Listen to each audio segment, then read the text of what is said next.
Hari ini, mari kita mempelajari firman Tuhan dengan khotbah yang bertajuk Keluarga Surgawi dan Zaman AI. Kita ialah keluarga surgawi yang Tuhan buat dengan janji dalam Alkitab. Kita mempunyai daging dan darah Tuhan dalam kita. Dalam Alkitab, kita dapat melihat babak Roh Kudus sendiri bersaksi bahwa kita ialah anak-anak Tuhan. Jadi, kita harus ambil jalan Injil tanpa seorang pun berasa sepi. Mari kita saling menggalakkan dan bersatu agar kita semua dapat berjalan ke arah syurga tanpa berasa penat. Adakah kita benar-benar keluarga di syurga? Mari kita lihat hal ini terlebih dahulu. Zaman masa depan ialah zaman kecerdasan buatan. Apakah kaitan zaman kecerdasan buatan dengan Alkitab? Mari kita lihat hal itu bersama-sama. Mari kita lihat ajaran dalam buku Ibrani, bab 8 ayat 5. Pelayanan mereka adalah gambaran dan bayangan dari apa yang ada di surga. Apabila kita baca dari buku Ibrani, bab 8 ayat 1, 3.500 tahun dahulu, Musa mendirikan kemah di bumi, menurut kemah suci surgawi, yang ditunjukkan oleh Tuhan di Gunung Sinai di padang gurun. Sebab itulah buku Ibrani bab 8 ayat 5 tertulis, pelayananmu adalah gambaran dan bayangan dari apa yang ada di surga. Bukan tempat kudus sahajalah, gambaran dan bayangan. Ada banyak contoh lagi, jika kita melihat sistem fisikal yang lain. Antaranya, mari kita melihat keluarga surgawi. Mari kita mempelajari keluarga surgawi melalui keluarga bumi dan memastikan sekali lagi bahwa kita ialah keluarga surgawi. Agar tiada orang berasa sepi, kita harus saling menjaga dan berjalan berganding bahu menuju ke kerajaan surga yang abadi. Memandangkan hal-hal duniawi ialah gambaran hal-hal surgawi. Apa yang ada di surga juga pasti wujud di bumi. Kalau begitu, bagaimana jika sesuatu wujud di bumi, tidakkah ia juga wujud di surga? Antaranya, mari kita lihat tentang sistem keluarga. Dalam sistem keluarga bumi, ada bapa, ibu, anak lelaki dan anak perempuan mereka. Jika ada sistem keluarga di bumi, itu pun sama di surga. Mari kita lihat ajaran buku Ibrani, bab 12 ayat 9. Selanjutnya, dari ayat kita yang sebenarnya, kita beroleh ganjaran, dan mereka kita hormati. Kalau demikian, bukankah kita harus lebih taat kepada Bapa segala roh, supaya kita boleh hidup? Di bumi ini, siapakah yang paling mewakili keluarga? Alkitab tertulis, ayat jasmani. Selanjutnya, dari ayat kita yang sebenarnya kita beroleh ganjaran, dan mereka kita hormati. Kalau demikian, bukankah kita harus lebih taat kepada ada Bapa apa lagi? Bapa segala roh, supaya kita boleh hidup? Alkitab mengajar kita bahwa pasti ada Bapa roh kita di surga. Yesus mengajar bahwa Bapa segala roh itu ialah Tuhan kita. Mari kita lihat buku Matius, bab 6 ayat 8. Jadi janganlah kamu seperti mereka. Karena siapa? Bapamu mengetahui apa yang kamu perlukan sebelum kamu minta kepadanya. Karena itu berdoalah demikian. Siapa? Bapa kami yang di surga. Alkitab mengajar bahwa Tuhan Bapa rohani kita juga pasti wujud di surga. Sama seperti kita ada Bapa fisikal di bumi ini.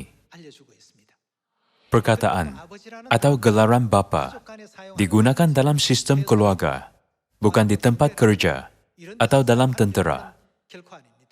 Alkitab menjelaskan bahwa ini bukanlah tekaan semata-mata, tetapi ini adalah benar. Mari kita lihat lebih lagi. Sila lihat buku 2 Korintus, bab 6. Bab 6 ayat 17 tertulis, Sebab itu keluarlah kamu dari antara mereka, dan pisahkanlah dirimu dari mereka.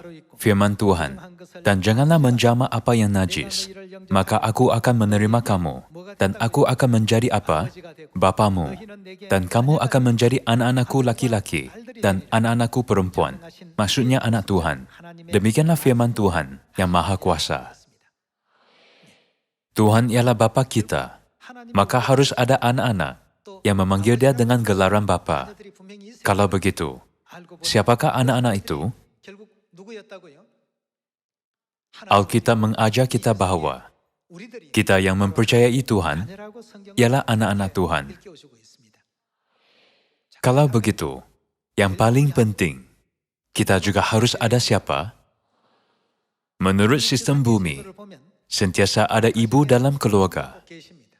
Jadi, keluarga syurgawi juga harus ada siapa? Tanpa ibu, keluarga syurgawi tidak dapat wujud di syurga. Kalian, kemanakah Anda pergi pada tahun baru? Ada orang mungkin pergi melancong, tetapi kebanyakan orang balik ke kampung.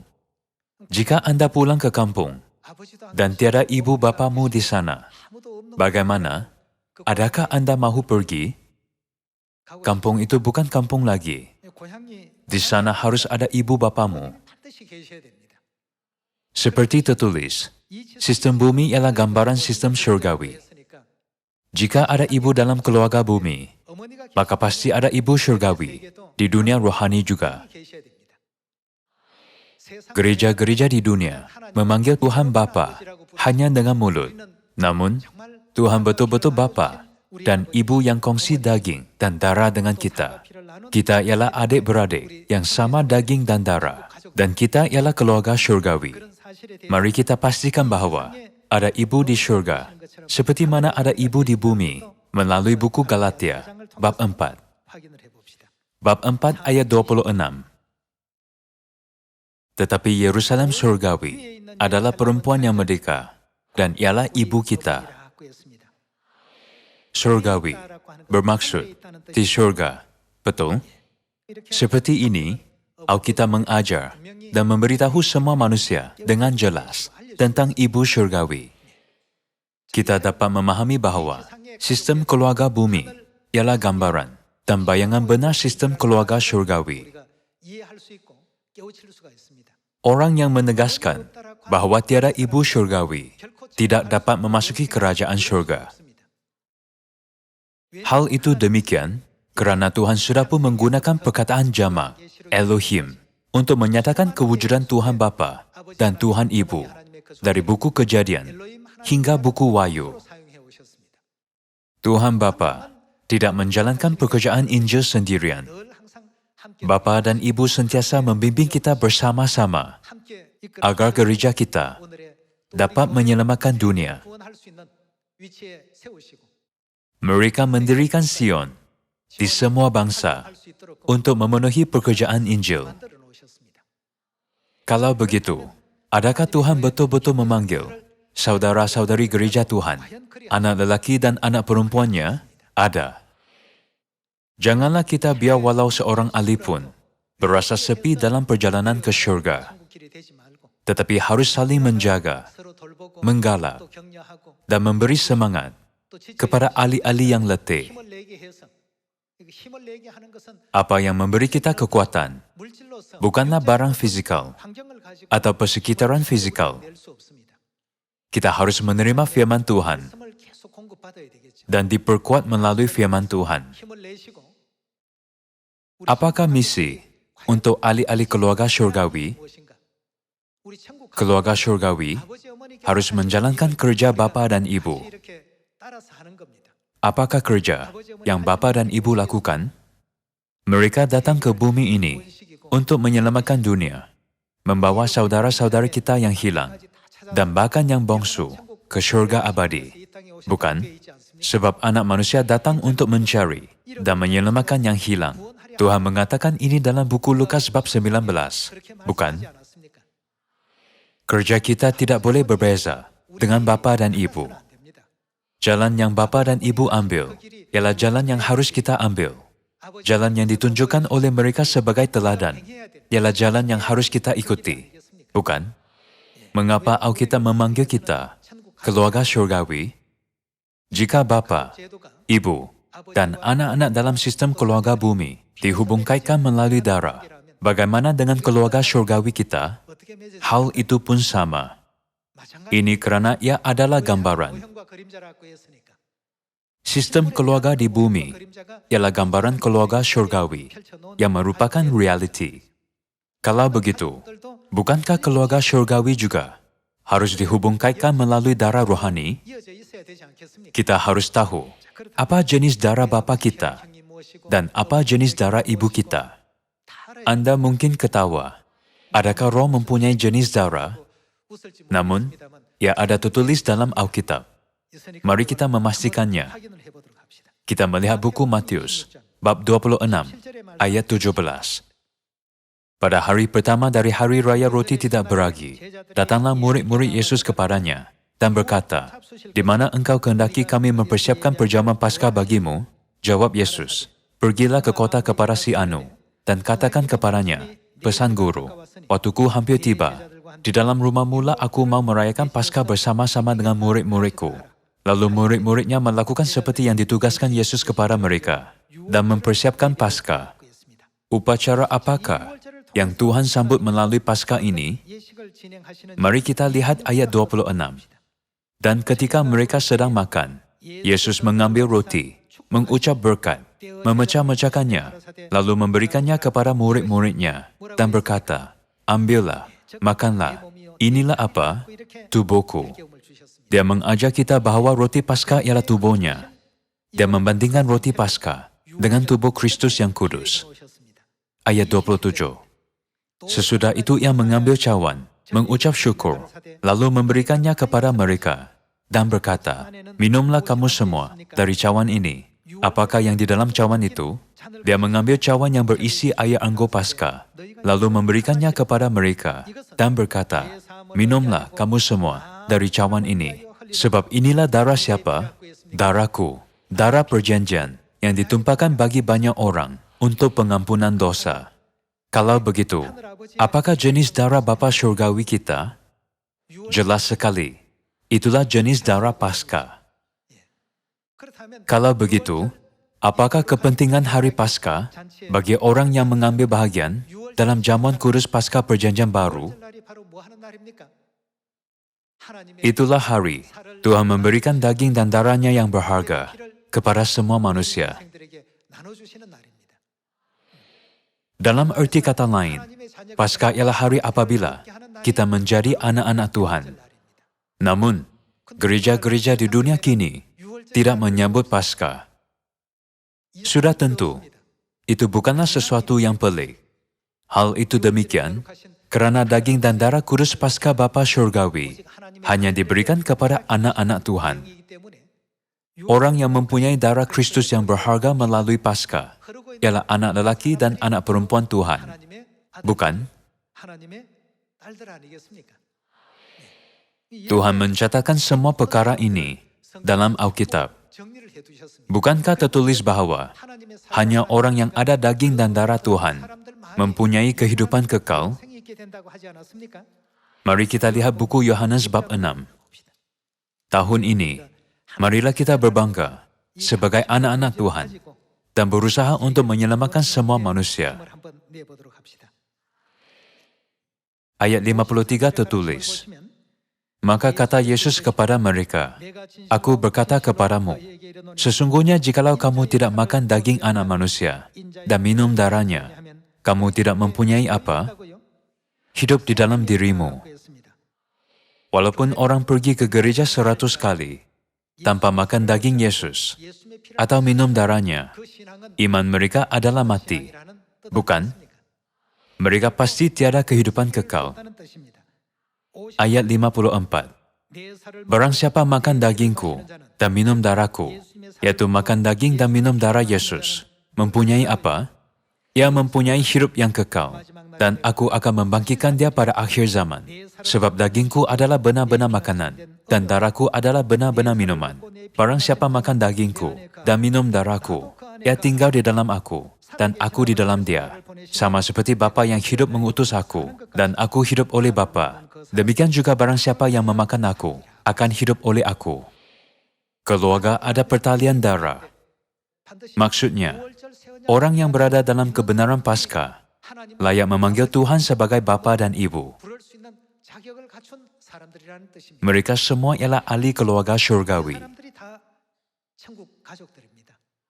Kalau begitu, kita keluarga syurgawi harus tahu cara untuk melakukan kerja yang Bapa dan Ibu syurgawi lakukan.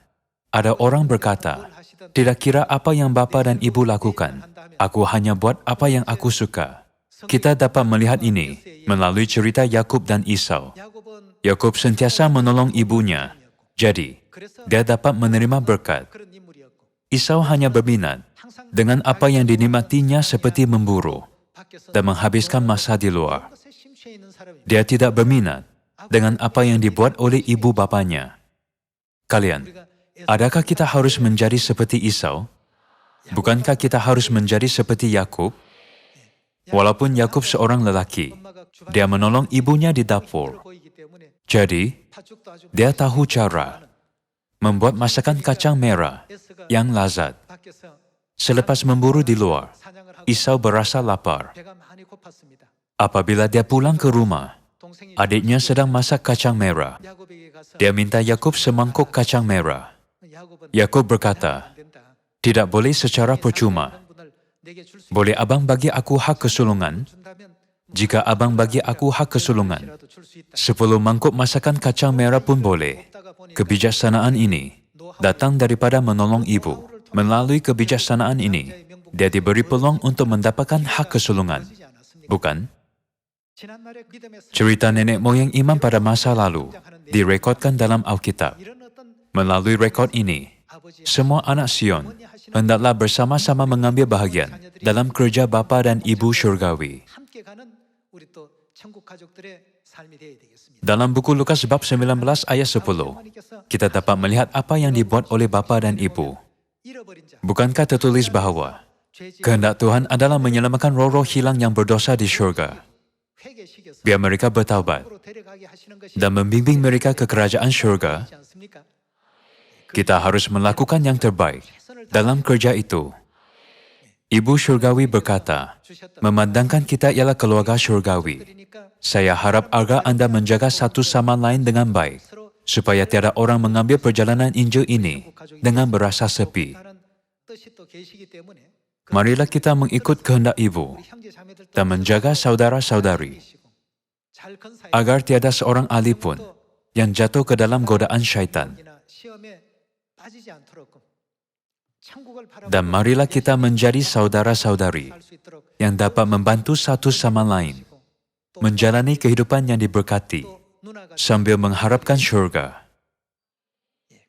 Demikianlah, kita harus menjalankan kerja penyelamatan tanpa satu roh pun yang ketinggalan. Jadi, mengapakah tajuk kita ialah zaman AI? Sekarang ialah zaman kecerdasan buatan. Kini, robot kecerdasan buatan mengambil alih kilang. Jadi hanya ada sedikit orang di kilang. Walaupun kilang itu sangat besar. Kereta-kereta pun semuanya dibuat oleh AI. Barisan pemasangan, dari kimpalan, semua dibuat oleh lengan robot.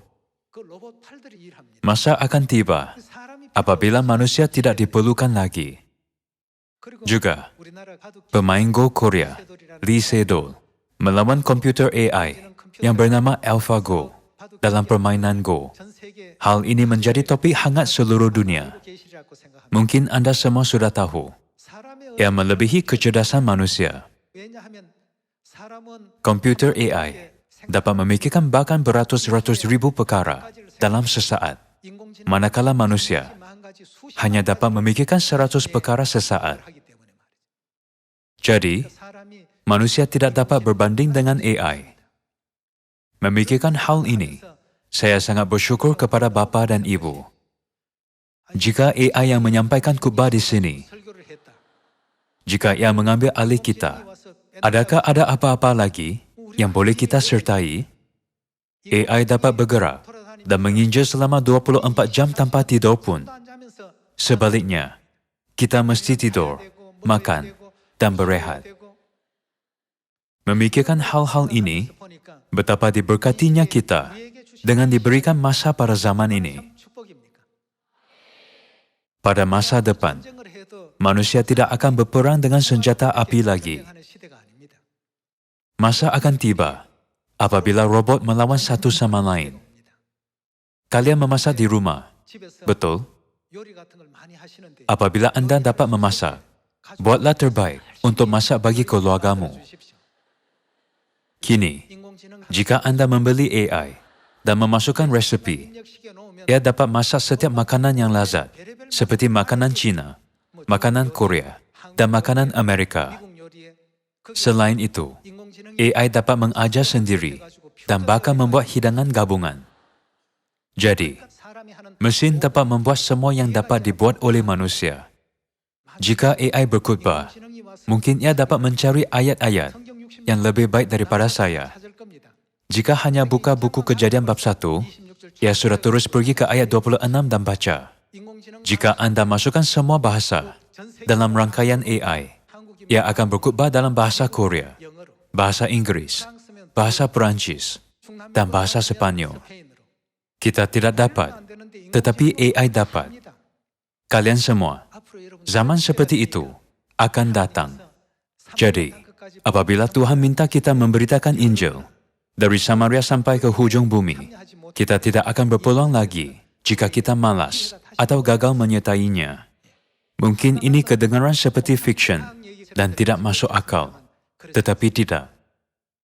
Kebanyakan kilang yang ada barisan pengeluaran yang besar diambil alih oleh AI.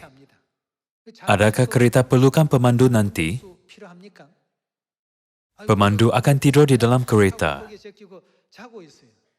Kereta akan dipandu sendiri dan mengesan bahaya. Maka kadar kemalangan akan jauh lebih rendah. Melalui sistem pemanduan otomatik, ia akan bawa Anda ke destinasi setepatnya. Jika Anda memberitahunya tempat, manusia akan tidak diperlukan lagi. Memikirkan hal ini, saya sangat bersyukur kepada Bapa dan Ibu kerana biar saya menginjil dan memberi khutbah. Tuhan memanggil kita ke kebenaran ini dan biar kita dalam kedudukan ini sebelum zaman itu tiba. Dia memberi kita peluang untuk menginjil. Sejak tahun ini, telepon bimbit Samsung dapat menterjemah hampir semua bahasa. Jika kita sebut dalam bahasa Korea, orang lain dapat mendengar dalam bahasa Inggris atau bahasa Perancis. Media melaporkan bahawa terjemahannya hampir adalah 90% tepat. Kalian semua, buatlah sekarang, selagi kita dapat. Tuhan dapat mencipta persekitaran seperti ini pada 2000 tahun dahulu. Tetapi Dia menangguhkan perkembangan teknologi seperti itu agar kita diberi peluang untuk melakukan kerja Tuhan pada zaman ini.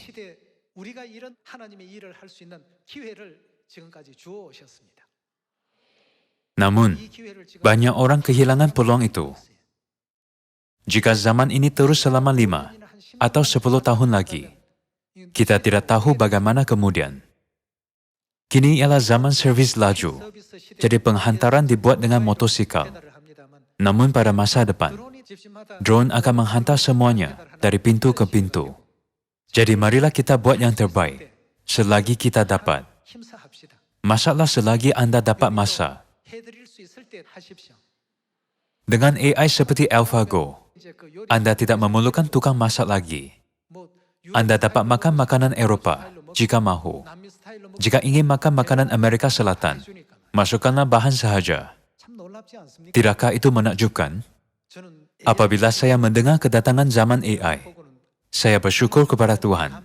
Namun hal itu juga menakutkan saya. Saya berfikir, zaman seperti itu sudah tiba. Ia boleh berlaku pada 2000 tahun dahulu. Tetapi Tuhan menangguhkan masa itu agar kita diberi peluang untuk diberkati. Yesus berkata dalam buku Lukas bab 12, rupa bumi dan langit kamu tahu menilainya. Mengapakah kamu tidak dapat menilai zaman ini? Bukan? Zaman ini sudah menjadi zaman seperti itu. Kalian semua, marilah kita semua bangkit pada tahun ini. Apabila kita dapat bekerja dan menginjil, jika AI menggantikan kita, ia dapat mengajar Alkitab dengan lebih tepat daripada kita. Kebolehannya untuk mengajar akan lebih baik daripada manusia. Sebaik saja kita memasukkan ayat Alkitab, ia akan mendapatinya dengan tepat. Segala sesuatu ada masanya. Buatlah selagi kita mampu. Timbunkanlah berkat selagi mampu. Tuhan akan membalas kita menurut perbuatan. Jika AI diberikan tugas pentadbiran, kita tidak perlu berkata, kenapa awak tidak dapat buat dengan lebih baik? Jika Anda memasukkan kerja sekali sahaja ke AI, ia akan menguruskan semuanya dengan baik. Jika Anda berkata, siapkanlah ini dalam beberapa jam, ia melakukannya dengan cepat dan baik. Apa yang ambil 10 atau 20 jam manusia, ia melakukannya dengan baik dalam sejam atau 2 jam. Mulai sekarang, setiap usaha tidak diperlukan. Bukankah? Jika kita menggunakan AI, kita tidak memerlukan penterjemah lagi. Jika AI diminta untuk menterjemahkan sesuatu ke bahasa Inggris, ia membuat dengan baik. Ia juga menjaga kesihatan kita dan mempelajari minat kita. Pada masa yang tepat, ia membuat kopi untukmu. Akan ada AI yang melakukan kerja sehebat itu. Kini, kita hidup pada zaman kecerdasan buatan. Kalian semua, saya bukan bergurau. Masa depan akan menjadi zaman seperti itu. Tuhan telah memberi kita peluang untuk melakukan kerja penginjilan. Apabila Bapa dan Ibu berfirman, beritakanlah Injil di Samaria dan sampai ke hujung bumi, marilah kita menginjil setekunnya dan berbuat banyak selagi ada masa dan tempat untuk bekerja. Berharap kita akan memberi kegembiraan yang besar kepada Bapa dan Ibu Syurgawi pada tahun ini. Saya tamatkan khutbah. Sekian, terima kasih.